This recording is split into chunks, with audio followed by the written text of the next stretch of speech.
Gedung Direktorat Reserse Kriminal Khusus Polda Sumatera Utara yang berada di Jalan Sisingamangaraja, kilometer 10,5, Kelurahan Timbang Deli, Kecamatan Medan Amplas, Kota Medan, terbakar pada Kamis malam sekira pukul 21.50 waktu Indonesia Barat.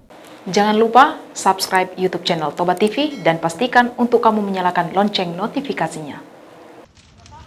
Dalam rekaman video, tampak api membakar salah satu ruangan di gedung Ditreskrimsus Polda Sumut.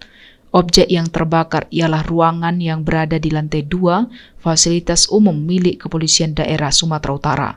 Sejumlah petugas kepolisian mencoba memadamkan api dengan alat pemadam api ringan yang tersedia, namun api telah sempat membesar hingga ke bagian luar bangunan. Api baru bisa dipadamkan pada pukul 22.30 waktu Indonesia Barat setelah petugas pemadam kebakaran dari Dinas P2K datang ke lokasi.